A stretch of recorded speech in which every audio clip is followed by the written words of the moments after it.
She should not have made it to the door. Not through that storm. Not through 12 miles of frozen back road. Not with ice clinging to her whiskers and her paws trembling against the porch boards like they had forgotten how to stand. But at 2:17 in the morning, while the whole northern edge of Maine slept beneath a hard white sky, Staff Sergeant Caleb Walker heard 3 weak scratches at his front door. At first, he thought it was a branch. The wind had been throwing pine limbs against the cabin all night, dragging them over the roof with a sound like fingernails across old wood. The thermometer outside the kitchen window read 8 degrees. The power had flickered twice. In the fireplace, the last split log glowed orange under a skin of ash, and the air smelled of cedar smoke, black coffee, and the kind of loneliness that settles into a house when no one has spoken inside it for days. Caleb sat up on the couch, one hand already reaching for the flashlight beside him. Old habits. Marine habits. Listen first. Move slow. Trust the sound before you trust your fear. The scratching came again. Softer this time. Then a low whimper, so thin the wind almost swallowed it. Caleb froze. He had heard men call for help in storms before. He had spent years trying not to hear it again. For a moment, he stayed still, staring at the door as if the past itself had come knocking. Then he stood, crossed the room in wool socks and faded jeans, and turned the deadbolt. The cold hit him first. It rushed in hard, carrying snowflakes, pine resin, and something sharp beneath it, the scent of wet fur and panic. On the porch stood a German shepherd. Female, sable coat darkened by ice, ears low, amber eyes locked on his with a desperate steadiness that made his breath catch. She was not barking. She was not begging. She was holding on. Her legs shook beneath her. Frost crusted along her muzzle. A strip of pale cloth hung from her mouth, gripped gently between her teeth like a message she had carried farther than any animal should have been able to carry. Caleb stepped forward, voice low. Easy, girl. The dog took one step toward him, then another, and collapsed against his knees. He caught her before she hit the boards. Her body was colder than it should have been, but her heart was racing under his hands, fast and frightened and alive. I've got you, he whispered, though he wasn't sure who needed to hear it more.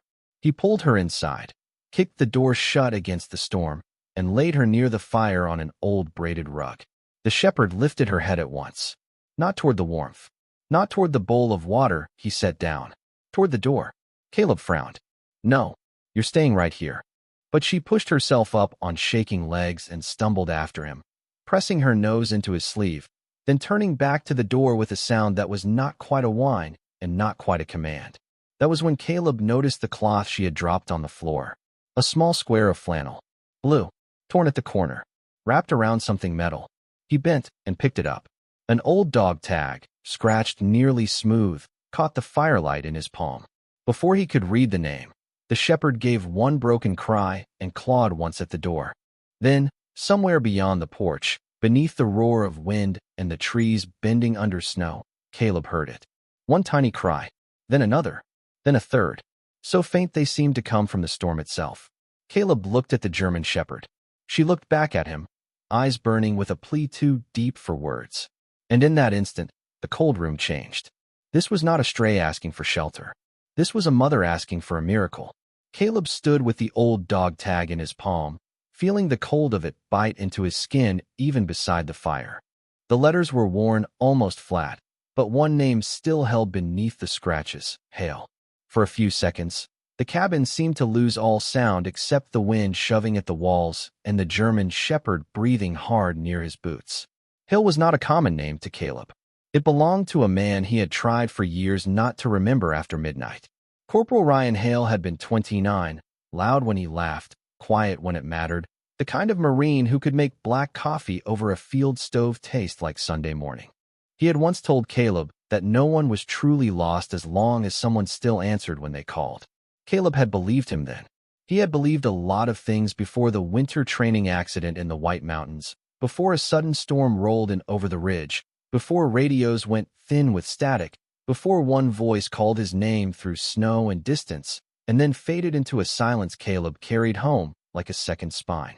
That was 7 years ago. Since then, Caleb had built his life around closed doors.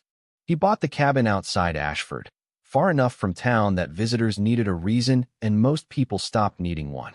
He stacked his own firewood, fixed his own truck, ate dinner standing over the sink, and let the answering machine take calls after sundown.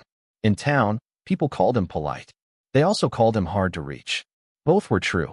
He was 37 now, broad-shouldered but lean from work instead of drills, with close-cut brown hair beginning to gray at the sides and blue eyes that scanned rooms before they softened. His Marine Corps jacket still hung by the door, faded at the elbows, the flag patch worn smooth from years of weather. He did not wear it for pride. He wore it because some promises stayed warmer than wool. The German shepherd staggered toward the door again, her nails clicking across the floorboards. Caleb snapped back into the present. "All right," he said, voice rough. "Show me." He pulled on boots, gloves, and the old jacket, then wrapped a dry towel around the dog as best he could. She resisted only long enough to keep her head free, eyes fixed on the storm outside. When he opened the door, the night rushed in white and wild. Snow blew sideways across the porch.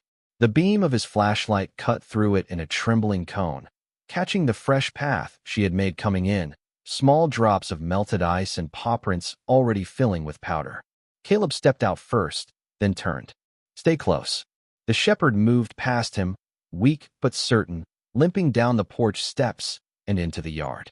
Every few feet, she looked back to make sure he followed. Beyond the woodshed, past the split-rail fence, the trees stood black against the snow, their branches bent low like old men in prayer. Caleb knew that land. He knew every ditch, every stump, every place the ground dipped under the drifts. But tonight it felt unfamiliar, as if the storm had laid another world over his own. Then his flashlight caught something near the driveway. Tire tracks, wide ones, too fresh to be from his truck. They curved in from the county road, stopped near the old service gate, and backed out again in a hurry. Caleb lowered the beam, his jaw tightening. Nobody came this far by accident in weather like this. The shepherd gave a soft, urgent cry from the tree line. Caleb turned toward her. She was standing beside the first pines, shaking hard, but refusing to fall.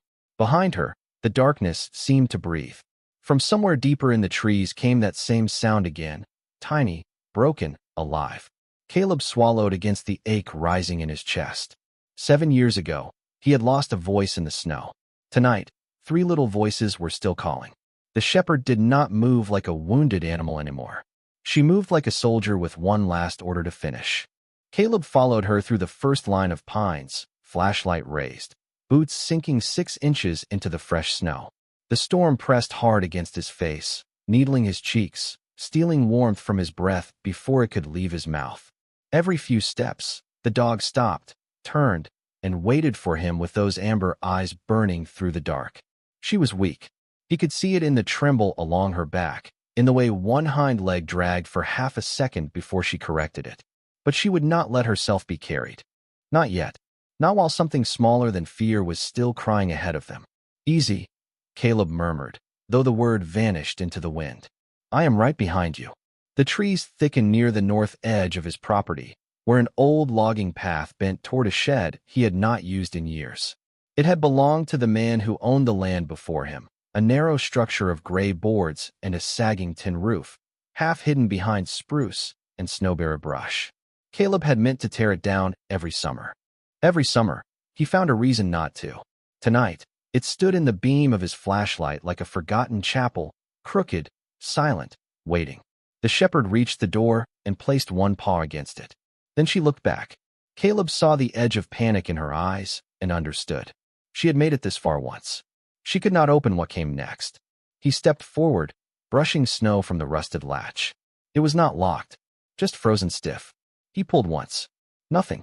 The dog whined, low and frantic, and scraped at the bottom plank. From inside came a tiny sound. Barely there. A thread of life under wood and weather. Caleb set the flashlight between his teeth, gripped the latch with both hands, and pulled again. The door broke free with a sharp groan, swinging inward on tired hinges. Cold air rolled out. The smell hit him first, damp straw, old boards, and the sour fear of animals left too long in the dark. Caleb lifted the light. The shed was almost empty. A cracked shovel, a stack of warped crates, a torn feed sack fluttering where wind slipped through the wall. Then the shepherd pushed past him, stumbling toward the far corner. Caleb followed the beam and saw it. A wooden box tucked beneath a workbench, half covered with straw and a piece of faded canvas. It should not have been there. Not in his shed. Not in this storm. Not with 3 tiny Cries shivering inside it. He dropped to one knee and pulled the canvas back. 3 newborn German Shepherd puppies lay curled together in the straw. So small they seemed unreal, their coats damp, their little bodies trembling with effort. One had a dark stripe down its back. One had a pale patch beneath its chin. The smallest barely moved at all. Caleb forgot the cold. He forgot the tire tracks. He forgot every rule he had built around his life. "Oh Lord," he breathed. The mother pushed her nose into the box, touching each pup in turn, counting them with a tenderness that made Caleb's throat tighten. She nudged the smallest one twice, then looked up at him. Not helpless, not confused, asking. Caleb pulled off his gloves and reached into the box. His fingers, rough from years of work, became careful as prayer. He tucked the smallest puppy against his chest beneath his jacket, then gathered the other 2 in the towel he had brought for their mother. They were colder than they should have been, but one opened its mouth and gave a thin cry against the cloth. Alive. Still alive. The shepherd swayed beside him. Caleb caught her by the collar mark at her neck, steadying her with his forearm. "You did good, girl," he whispered. "You brought me here." As he lifted the towel bundle, something shifted beneath the straw. A white envelope slid into view, clean enough to mean it had been placed there recently. Caleb stared at it. His name was not on it. No address. Just 5 words written in hurried black marker. "Do not let them find her." The wind pushed against the shed walls, making the boards creak like an old warning. Caleb looked from the envelope to the mother dog, then down at the 3 tiny lives pressed against his chest. Whatever had happened before she reached his door was not finished. But one thing was certain now. She had not wandered into his life. She had chosen him. Caleb carried the puppies against his chest and kept one hand on the German shepherd's shoulder as they fought their way back through the trees. The storm seemed louder now, as if the night had realized something had been taken from it and wanted it back. Snow slapped against his face. Branches bent under ice and brushed his sleeves with cold fingers. The mother stumbled twice, and twice Caleb slowed without saying a word, letting her lean against his leg until she found her strength again. He could feel the smallest puppy beneath his jacket, barely warmer than the air, its tiny body pressed near his heartbeat. "Stay with me," he whispered. "All of you." By the time the cabin lights appeared through the blowing snow, Caleb's hands had gone numb, but he did not loosen his hold. He shouldered the front door open and stepped into the sudden amber glow of the fire. The contrast nearly broke him. Outside was white wind and frozen dark.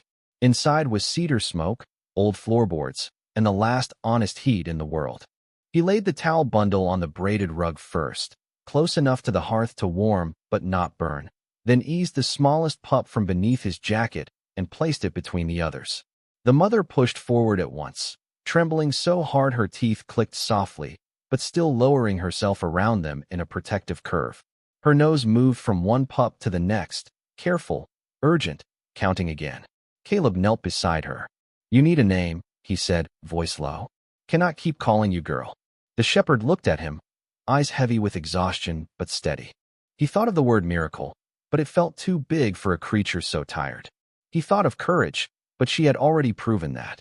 Then he remembered Ryan Hale's little sister, a nurse who used to send care packages overseas, always signing her cards with one word beneath her name.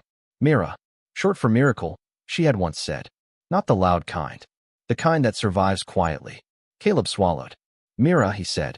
The dog blinked, as if accepting it. Then the smallest puppy made a faint clicking sound and went still. Caleb's chest tightened. "No." He leaned closer, watching for movement.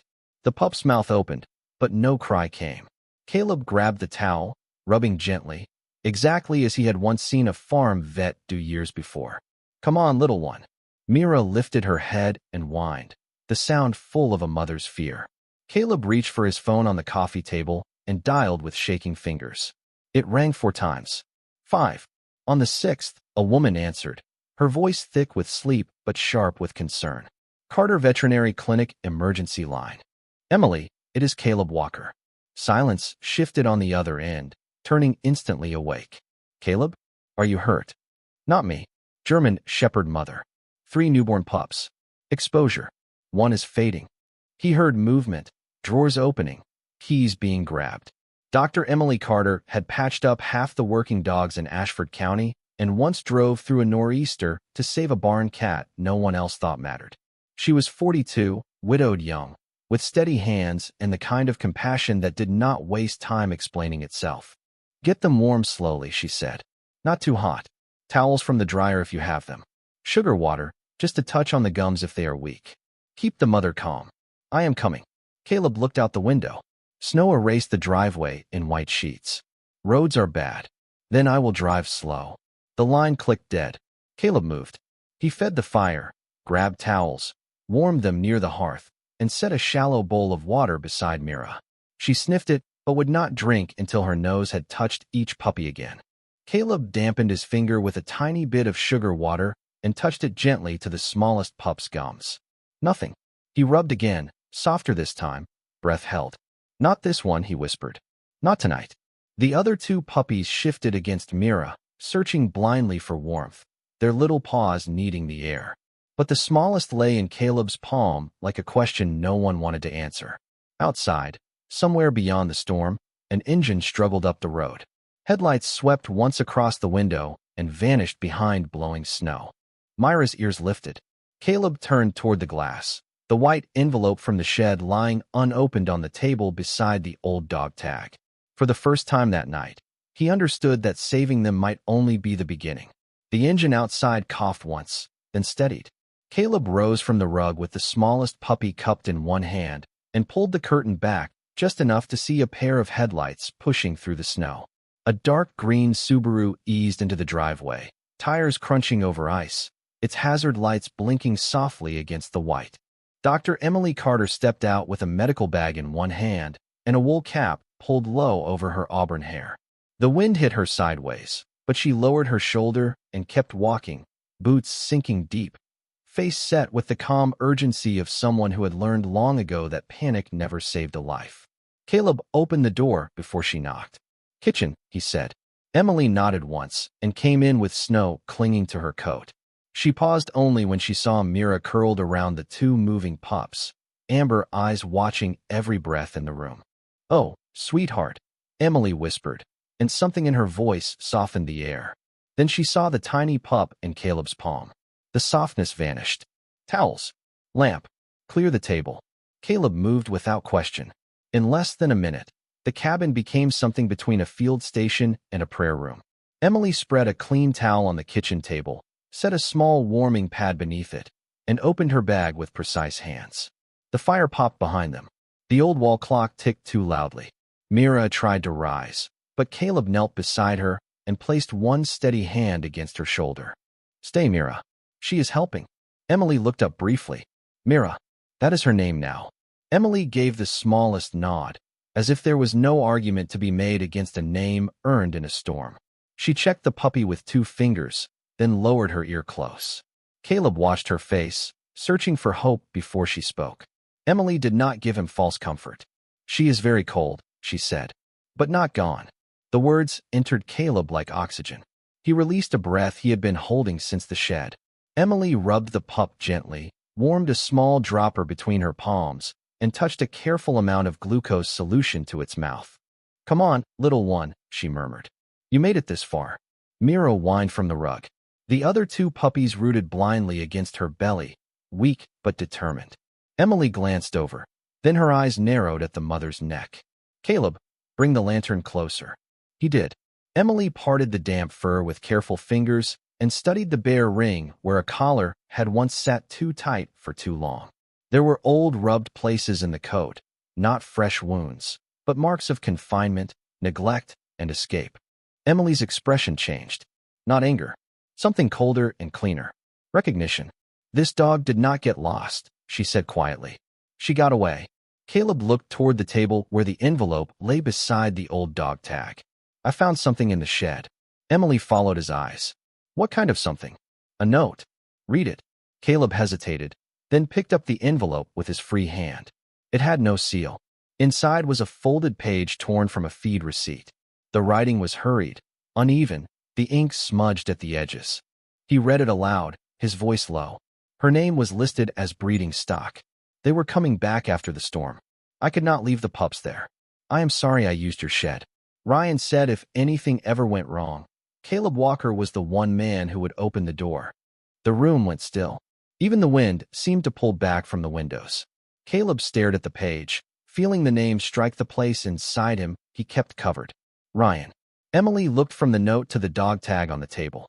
Caleb. He did not answer. His jaw worked once, but no sound came. Mira lifted her head, watching him as if she had carried more than her puppies through the snow. Emily returned to the tiny pup, but her voice softened. Whoever wrote that knew your friend. Caleb closed his fingers around the dog tag. The metal was warmer now from the house, but the past inside it was still cold. Then, in the hush between one gust of wind and the next, the smallest puppy twitched beneath Emily's hand. A thin breath moved through its body. Emily leaned closer. Caleb did too. Mira gave one soft cry from the rug. The puppy's mouth opened, and a sound no louder than a match flame slipped into the room. Emily smiled, tired and bright. There she is.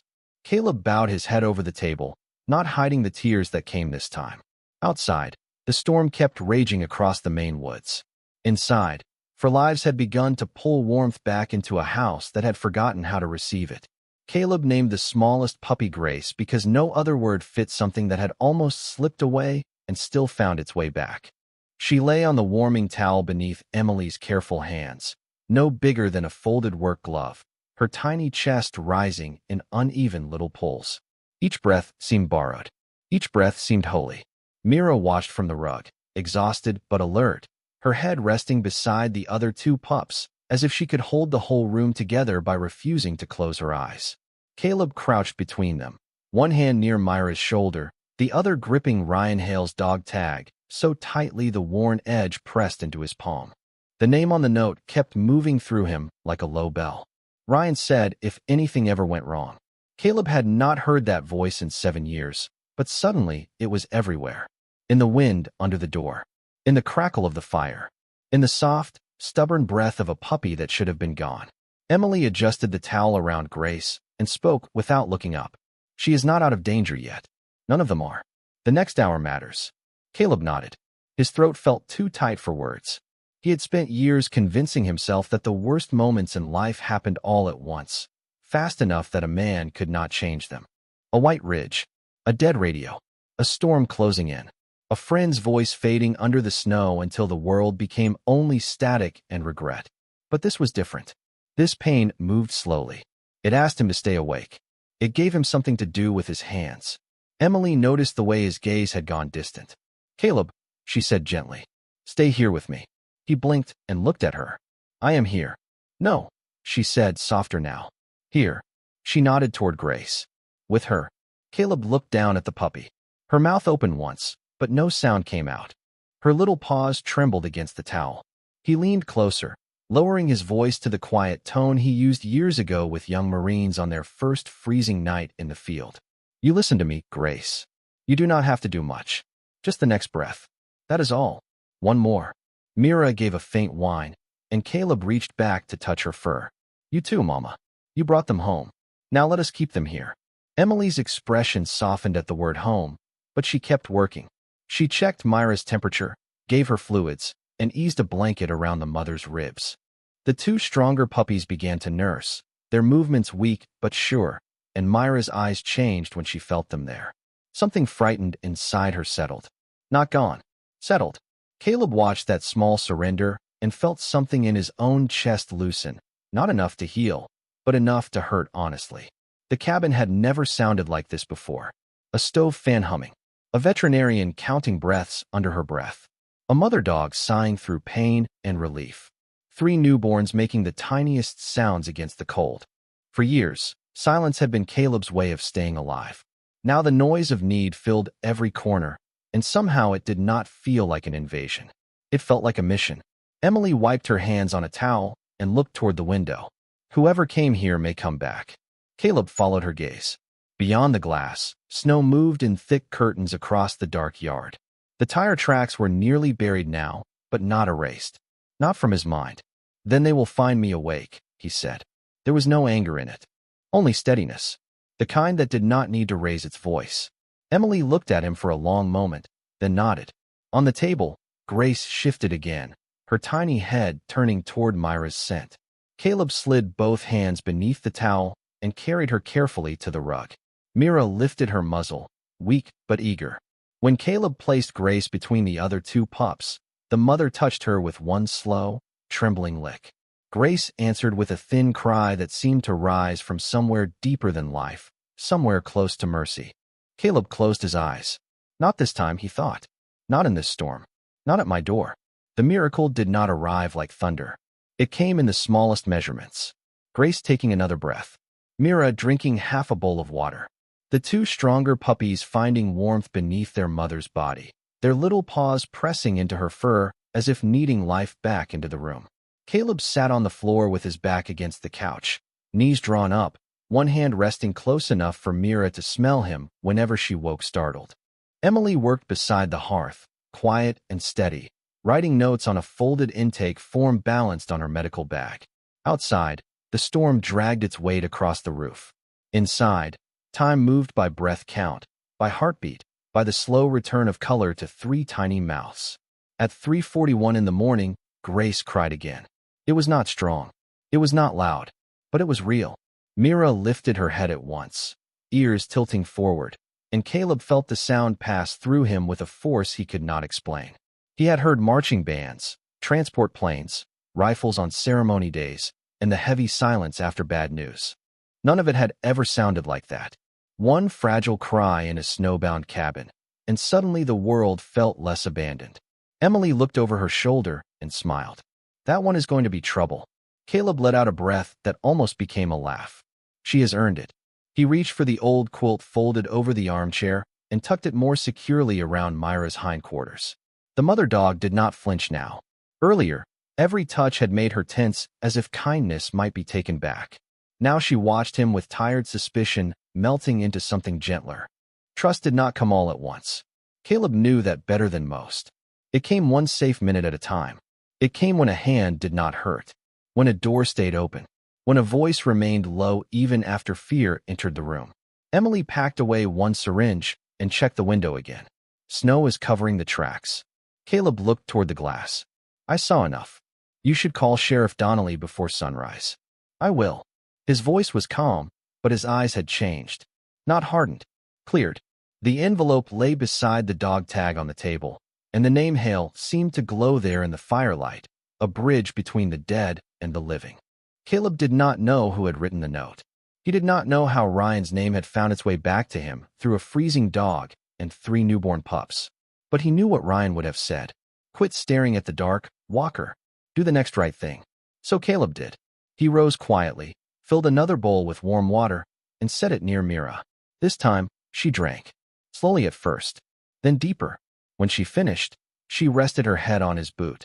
Emily saw it and said nothing. Some moments were too sacred for commentary. Near 4:15, the wind eased for the first time all night. Snow still fell, but softer now, drifting past the windows like ash from a peaceful fire. The cabin settled around them. Pipes ticked in the walls. The hearth glowed low in gold. Grace, tucked between her brother and sister, nosed blindly until she found Myra's warmth. Her tiny body relaxed. Caleb lowered himself beside them again, close enough that Myra's breath moved against his wrist. He had not prayed in years. Not properly. Not with folded hands or clean words.